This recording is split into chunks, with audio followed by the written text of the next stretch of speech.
the 2011 Fine Award for Teamwork Excellence. Gold winner for Sustained Improvement. UPMC St. Margaret. Sustain the gain with COPD readmission reduction.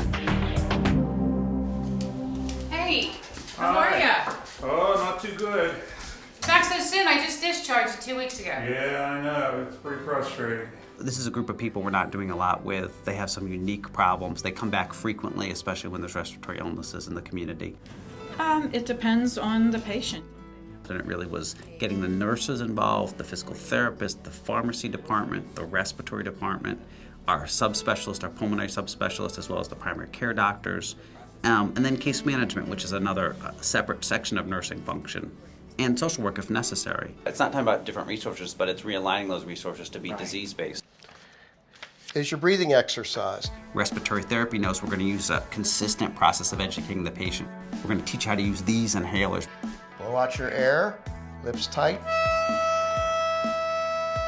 Okay, hold it, and let it out slowly.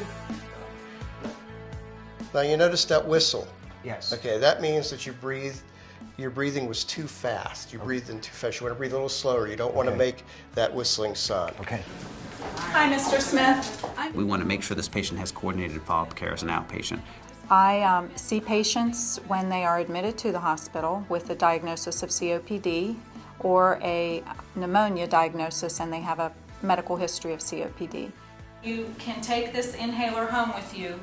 I explain to the patients that there is a home visit program available to them in which I, as a registered nurse, would visit them at their home, usually 24 to 72 hours after they're discharged, and that includes teaching them about their medications, what they're for, how to use them properly, breathing techniques for COPD patients to help reduce their symptoms, and also signs and symptoms of an exacerbation and what to do at the first sign of those symptoms developing again.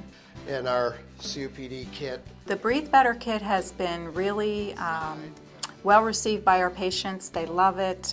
It's big enough to hold everything and actually take their materials with them to their doctor appointments if necessary. So it really helps with that continuity from one point of care to another. Our baseline readmission rate was 12.0% going into our program. In year one, our readmission rate went to 6.7%. In year two, our readmission rate went up a little to 8.6%, and the average for those first 2 years of our program showed a readmission rate of 7.6%. System-wide, the UPMC has adopted many of the things that we have learned and piloted here with the COPD initiative. So I think that both improving our inpatient processes as well as following the patient at home really helps the patient to understand what it is they can do to keep their COPD under control. We're not going to cure anything, but the goal is to help them learn how to manage these chronic problems.